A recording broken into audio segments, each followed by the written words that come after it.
6절에서 8절입니다. 사도행전 1장 6절에서 8절 말씀입니다. 신약성경 187쪽, 188쪽 정도에 기록되어져 있습니다. 교독하시고 마지막 절 8절은 함께 읽겠습니다. 제가 먼저 읽겠습니다. 그들이 모였을 때 예수께 여쭈어 이르되 주께서 이스라엘 나라를 회복하심이 이때니이까 하니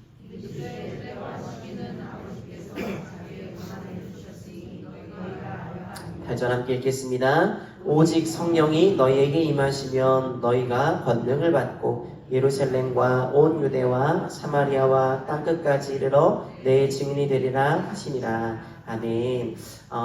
광고를 조금 더 추가하려고 합니다. 혹시 유족분들 잘 모르시는 분들이 계실 수도 있기 때문에 우리 이남호 장모님, 박미영 권사님 딸 우리 예진이 다 알고 계시니까 맞고요. 우리 이영호 집사님, 문희 집사님 둘째 아드님이라고 합니다. 그리고 둘째 아드님의 아들인 우리 이원세 청년도 왔고요.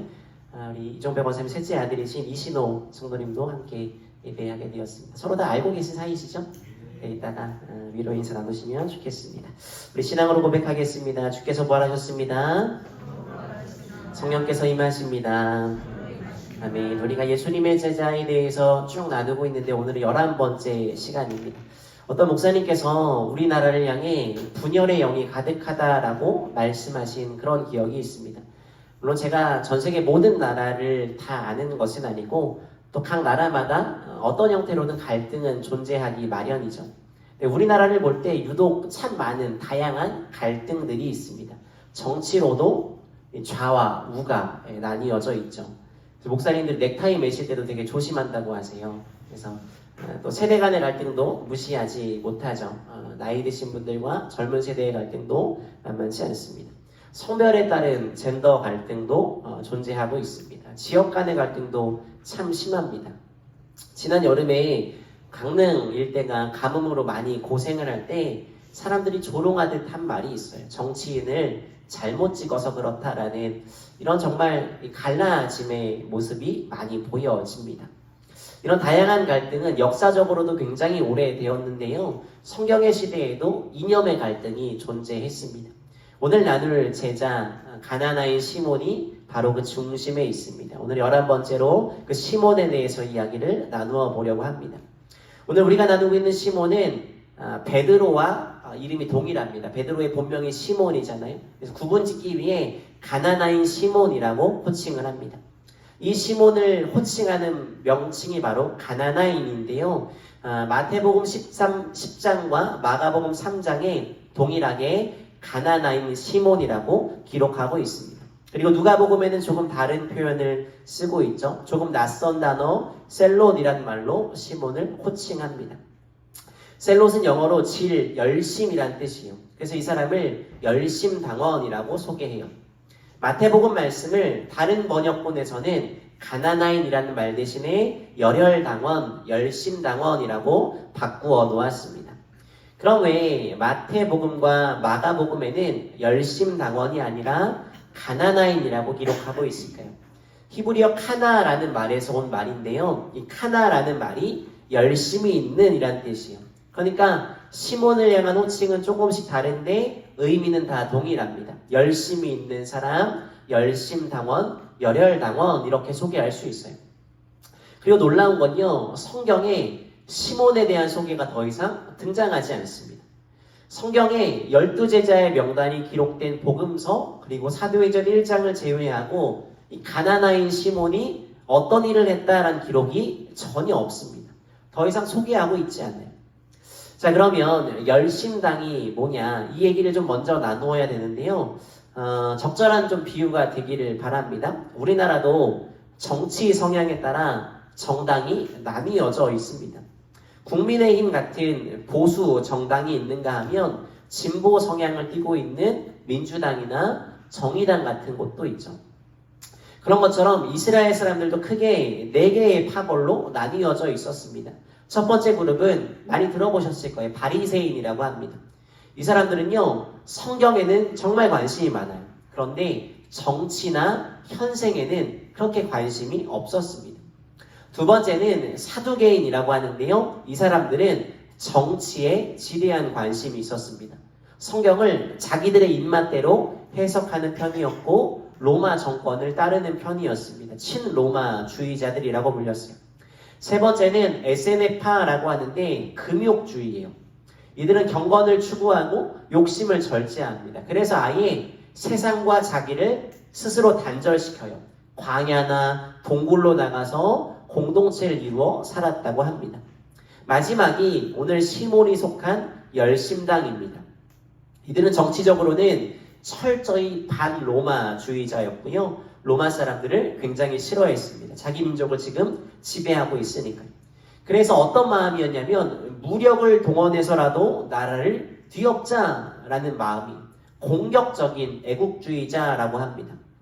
실제로 이스라엘에 가면 마사다라는 곳이 있습니다.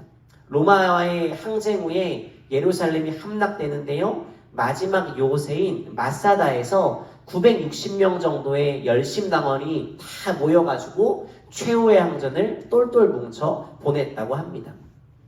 우리나라도 독립군 단체마다 추구하는 방식과 스타일이 좀 다르죠. 무력으로 독립을 이루자 하는 단체도 있었고요. 지식을 고취시키는 그런 단체들도 있었죠. 열심당은 과격한 단체라고 알려져 있습니다. 이 사람들은요, 로마가 지금 이스라엘을 지배하고 있는데 세금 내는 것을 거부합니다. 극단의 폭력과 테러를 통해 로마인들을 살해했어요. 심지어는 친로마의 성향을 띠고 있는 유대인들까지 살인했다고 합니다. 자신의 동포들까지 죽였다라는 거예요. 이들 중에 시가릿이라는 파가, 특정한 파가 있었는데요. 이 사람들은 항상 이 단검을 주머니에 소지하고 있었다고 해요. 그러다가 로마 사람이 지나가거나 로마를 찬양하는 사람을 만나게 되면요, 가서 얘기하는 척 하다가 툭 찌르고 도망갔다고 해요. 역사에 나오는 이야기입니다. 굉장히 과격한 스타일이었어요. 나라가 압제를 당하고 있으니까 당연히 그렇게 할 수 있지 라고 반문하실 수도 있어요. 그런데 당시에 로마는 사실 세계를 지배하고 있을 때요, 그렇게 폭력적인 지배를 하지 않았어요. 식민지에 상당한 자유, 종교적인 자유와 문화적인 자유를 보장했습니다.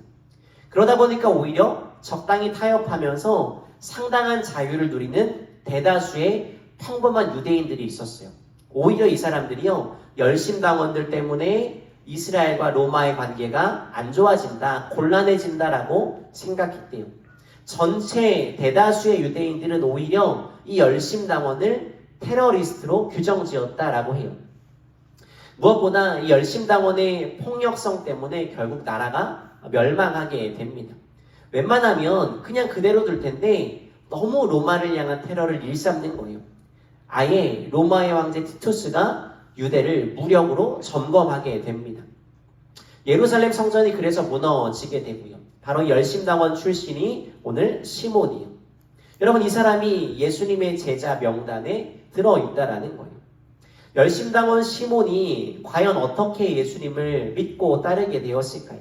성경에 나오는 이야기는 아닙니다. 대체로 학자들은요, 시몬이 예수님을 따라다니게 된 그 동기에 주목합니다. 열심당원이고 열혈당원이라고 말씀드렸죠. 아마 예수님을 이용하려는 목적으로 접근하지 않았을까라고 추정합니다. 이게 성경에 나오는 내용은 아닙니다. 추론을 해보는 거예요.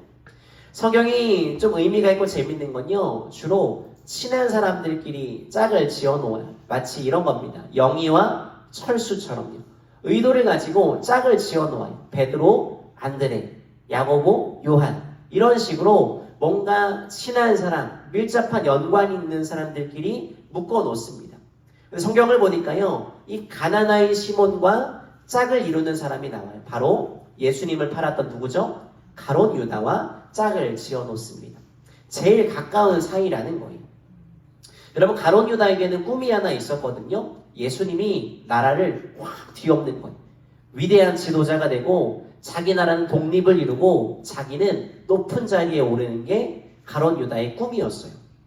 열심당원 시몬도 비슷했을 거예요. 아마 두 사람이 다 열심당원이죠. 열심히 활동하면서 친해졌을 것이다 라고 추정합니다. 두 사람 사이에는 큰 차이가 있죠. 가룟 유다는 끝까지 예수님을 따르지 않고 배신을 했죠. 반면에 오늘의 주인공 시몬은 예수님을 끝까지 따르는 참 제자가 됩니다. 시몬이 변하게 돼요. 여러분, 친한 친구니까 속에 있는 이야기 막 다 하실 수 있잖아요. 그렇지 않아요? 어쩌면 유다가 예수님이 마음에 안 들어요. 예수님을 팔 생각을 품었을 때, 예수님에 대한 불만이 쌓였을 때 시몬에게 말하지 않았을까라고 한번 상상을 해봅니다. 같이 혹시나 뒷담을 했을 수도 있어요. 그런데 시몬이 동조하지 않아요. 전혀 다른 길의 인생을 선택합니다. 왜 이런 차이가 생겼을까요? 정확히 성경은 시몬이 언제 변했다라고 말하진 않습니다. 그러나 예수님과 함께 지내며 서서히 변화가 된 것으로 보여요. 예수님을 만나게 되었고요. 사역의 열매들이 눈에 보이게 됩니다. 사람들이 변화되거나 전도가 됩니다. 기적을 일으키는 모습을 봅니다. 예수님이 비범한 분이구나, 구원자라는 것을 깨닫게 됩니다. 구원자라는 것을 확실하게 믿은 뒤 또 오늘의 사건을 겪으면서 시몬이 변하게 됩니다. 예수님을 점차 더 깊이 따르게 됩니다. 열심당원이던 이 사람이 참된 제자가 되어가요. 여러분, 오늘 이 시몬의 제자됨을 통해서 우리가 무엇을 배울 수 있을까요? 첫 번째는요, 열심당원과 세리를 기억하셔야 돼요. 우리는 여기서 예수님의 사랑과 위대함을 발견할 수 있습니다. 예수님의 12제자 가운데 열심당원이 시몬 말고도 가룟 유다도 마찬가지였죠. 몇몇 학자들은요, 베드로 역시도 열심당원이었다라고 말해요. 왜냐하면 성경을 좀 아시는 분들은 아실 텐데요, 예수님이 잡혀갈 때 단검을 꺼내서 군인 말고의 귀를 자른 사람이 바로 베드로입니다. 그래서 이 시가리파가 칼을 들고 다니니까 혹시나 베드로가 그런 사람이 아닌가라고 말하는 사람들도 있어요. 좀 과한 해석입니다. 아무튼 시몬은요, 분명히 열심당원이었는데 정말 정반대의 부류가 있습니다. 바로 세리예요. 열심당원의 입장에서 세리야말로 친로마의 대표주의자입니다. 로마에 빌붙어서 먹고 살고 있어요. 우리로 따지면요, 친일파예요. 예수님의 제자 가운데 이 세리 마태가 있었다라는 거예요. 예수님의 제자 가운데 세리도 있고요, 열심당원도 있습니다. 양 극단에 있는 두 사람이 한 그룹으로 묶여 있습니다. 그러니까 독립운동가와 친일파가 한 팀인 그런 상황이라는 거예요. 만약 여러분 한번 상상을 해보세요. 여러분이 세리 마태라고 한번 상상을 해보세요. 열심당원 시몬이 지나갑니다. 항상 칼을 소지하고 있어요. 두렵지 않았겠습니까? 저 같으면 바짝 쫄았을 것 같아요. 시몬이 지나갈 때마다 괜히 피해 지나갔을 것 같아요. 언제 고품에서 칼을 쓱 꺼내서 나쁜 세리놈하고 찌를 수도 있잖아요. 생명의 위협을 느꼈을지도 모릅니다. 예수님이 정반대의 삶을 살던 두 사람을 똑같이 당신의 제자로 삼아 주셨어요. 그리고 예수님이 이 세상을 떠나시기 전에 다락방의 유명한 설교를 통해 제자들에게 이렇게 말씀하십니다. 요한복음 13장 35절이요. 너희는 서로 사랑하라. 그래야 세상 사람들이 너희가 내 제자인 줄을 알 것이다 라고 말이죠. 여러분, 실로 엄청난 도전입니다. 열심당원과 세리, 양극단, 극우와 극좌를요 묶어놓고 계신 거예요.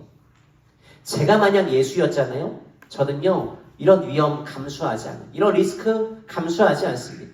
절대로 정반대의 사람을 모아다가 속 썩일 일 만들지 않을 거예요. 우리는 나와 반대편에 있는 사람을 향해 손가락질을 할 때가 많죠. 나와 다른 사람들을 쉬이 이해하지 못해요. 그런데 주님이요 둘 다 품으셨다라는 거예요. 예수님의 가슴이 더 넓었다라는 거예요. 양극단에 놓인 제자들에게요 요한복음 13장의 말씀이 엄청난 축제 아니었을까요? 예수님이 제자들에게 요청하고 계시죠. 너희가 서로 사랑해야 된다라고 말이죠. 제자로서 그런 삶을 살아야 함을 가르치고 계세요. 오늘 우리도 그래야 한다라는 거예요. 우리가 하나님의 일을 하면서 가장 힘든 것이 뭡니까? 나와 생각이, 이념이 다른 사람과 함께하는 거예요. 우리의 관계가 틀어지는 많은 경우를 생각해 보세요, 여러분. 하나님의 뜻을 모르기 때문입니까? 아니요, 다 아세요. 그런데 내 생각, 내 이념을 뛰어넘는 게 어렵다라는 거예요. 언젠가 한번 말씀드린 기억이 있는데 교회 식당에서 큰 다툼이 일어난 적이 있습니다. 담임 목사님이 급히 내려가 보니까 여선교회 회장 권사님과 주방위원장 권사님이 고성을 지르고 삿대질을 하면서 싸우고 있었어요. 이유는 간단했어요. 배추김치를 담글까 깍두기를 담글까 에서부터 시작된 그 사소한 말다툼이 커졌어요. 황당하시죠? 그 교회 목사님은 실제로 겪고 본인의 책에 쓴 기술한 내용이에요. 사람은요 뛰어넘는 게 어려워요. 어떤 목사님이 이렇게 말씀하세요. 교회에서 모든 게 너무너무 좋은데 내가 싫어하는 그 사람 때문에 하나님을 예배할 수 없다면 주님은 우리에게 무엇라 말씀하실까요? 라고 말이죠. 그러니까 제자가 된다는 것의 의미를 우리는 깊이 생각해 보아야 해요. 제자가 된다는 것은요 우리의 생각, 우리의 이념까지도 넘어서야 가능합니다.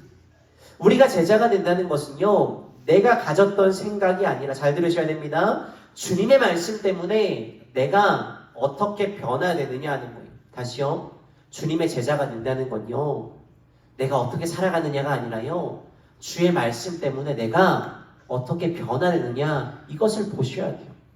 시몬에게, 또 극단에 있는 세리마태에게 주님이 도전하고 계세요. 그리고 오늘 우리에게도 마찬가지입니다.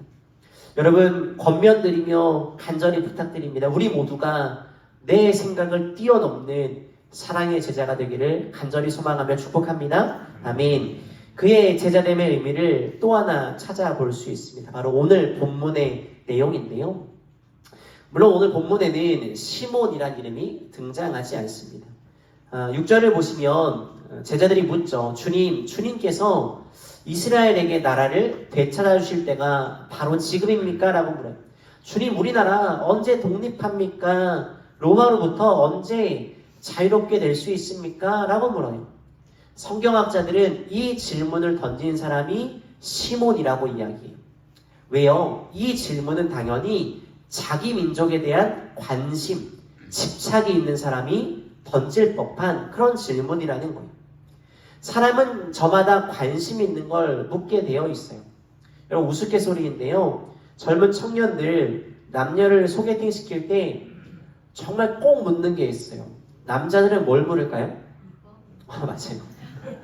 주선자가요, 상대방이 어떻고 아무리 말해도 늘 메아리처럼 돌아오는 답은 이쁘냐? 였어요.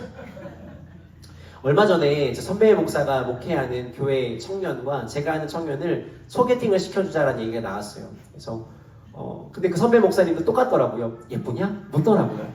늘 관심이 거기에 가 있는 거예요. 제가 몇 주 전에 9월 지방 목회자 세미나를 지난 주말에 다녀왔죠. 지방 목사님들과 친밀해지는 시간이 될 겸 기대하고 왔어요. 거기서 많은 목사님들이 동일하게 저에게 물은 게 있습니다. 별빛교회가 처음 생겼으니까. 이렇게 물으시더라고요. 어떻게 모이게 된 교회입니까? 성도들은 많이 모입니까? 뭐예요? 목사님들의 관심은 거기에 가 있는 거예요. 할 얘기가 없으니 그럴 수도 있지만 목회자의 관심은 거기에 가 있는 거예요. 시몬의 관심은요 오로지 자기 나라의 독립, 자기 나라의 회복이었어요.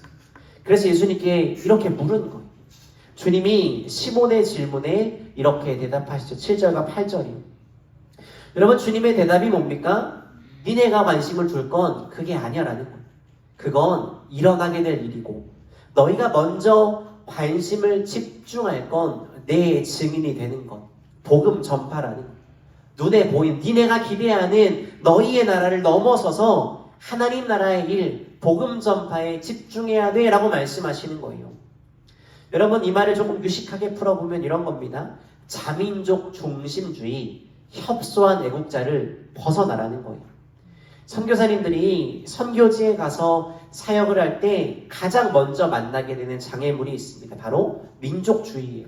내 민족만 중요해요. 잘못된 민족주의는요 다른 민족을 파괴하는 도구가 되기도 합니다. 실제로 히틀러 같은 나치즘이나 미국에서 노예 제도를 말하던 사람들이요 성경을 인용했습니다. 성경을 나를 위해 끼워 맞춘 거예요. 우리 민족을 위해 끼워 맞추게 되니까 잘못된 사상으로 변질하게 되었다라는 거예요.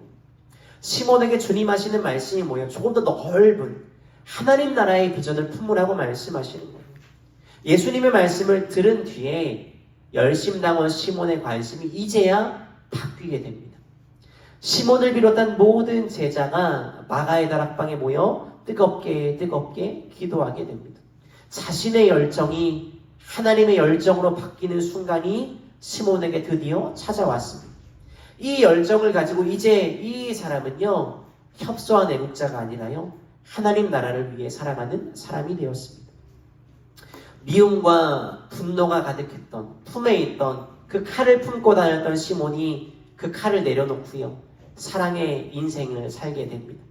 다른 사람을 희생시켜야 했던 그 욕망과 열정이 이제 자신을 희생하는 열정으로 바뀌게 되었습니다. 전해지는 기록에 따르면 이 시몬이 나중에 소아시아 북아프리카에 가서 전도를 했대요. 그리고 난 뒤에 이집트 흑해를 넘어 영국까지 진출해서 복음을 전했답니다. 최초로 영국에 복음을 전한 사람이 시몬이라고 해요.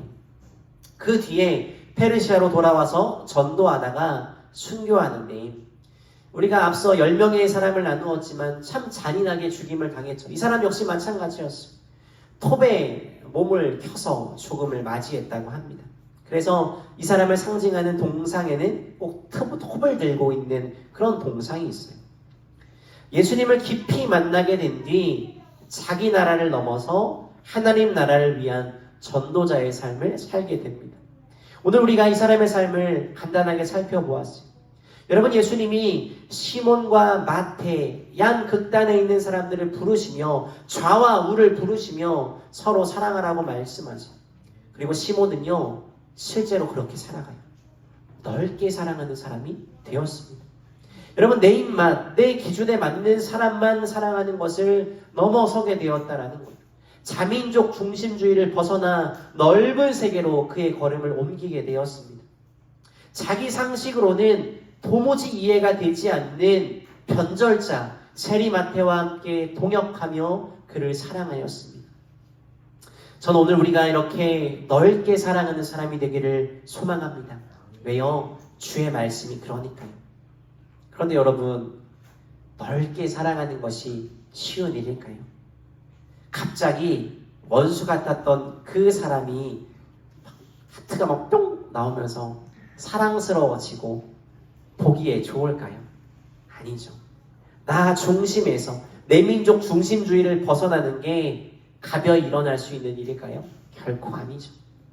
우리가 그리스도인으로 살아가려면 반드시 넘어야 하는 산이 있습니다. 어떻게 하면 내 속에 꿈틀거리는 이 욕망을 하나님의 열방으로 바꿀 수 있느냐라는 거예요. 그 주님 뭐라고 하세요? 8절을 보세요. 성령을 기다리라는 거예요. 오직 성령이 임하셔야 한다라는 거예요. 시몬을 더 이상 열혈당원이 아니라 하나님을 향한 열정을 품고 있는 시몬 되게 한 것은요, 그의 삶이 성령의 지배 아래 있을 때 가능했다라는 거예요. R.A. 토레이라는 정말 유명한 목사님이 이런 말씀을 하셨어요. 그리스도인이 성령에 관해서 관심을 가져야 할 가장 중요한 과제는 이것이다. 우리가 성령님을 얼마만큼 붙드느냐는 그다지 중요한 것이 아니다. 성령님이 나를 얼마만큼 붙드시느냐, 이것이 훨씬 더 중요하다라는 거예요. 앞서 있는 말은 이런 거예요. 내가 주님을 이용하려는 마음이요. 마지막 단락은 이런 거예요. 성령님께 붙들려서 성령님이 이끄시는 대로 살아가는 삶을 말하는 거예요. 성령님께 붙들릴 때에야 올바른 열정으로 귀결된다라는 거예요. 여러분, 김치가 맛을 내려면 배추가 5번 죽어야 된대요. 알고 계세요? 땅에서 뽑힐 때 한 번 죽고요. 배가 쩍 하고 갈라질 때 또 한 번 죽고요. 소금에 절여지면서 또다시 죽고요. 고춧가루와 젓갈에 범벅이 되어 또 죽고요. 마지막으로 장독에 담겨 땅에 묻힐 때 마지막으로 죽게 됩니다. 그제서야 비로소 제대로 된 김치 맛을 낸다라는 거예요. 우리 스스로는 죽을 수 없어요. 우리 스스로는 욕망을 열정으로 바꿀 수가 없어요. 성령님이 찾아오셔야 합니다. 그래서 우리가 늘 기도해야 되는 것이 무엇입니까? 성령의 충만을 구하셔야 됩니다. 내 소원, 내 중심이 아니라 성령님이 날 이끌어서 나의 기도 제목조차도, 나의 소원조차도 그분이 원하시는 그것이 되어 참 제자의 삶을 살아가는 거예요. 그런 삶, 그런 가나나인 시몬과 같은 삶이 저 여러분 우리 모두의 삶이 되기를 주님의 이름으로 간절히 소망하며 축복합니다. 함께 찬양하며 기도하겠습니다.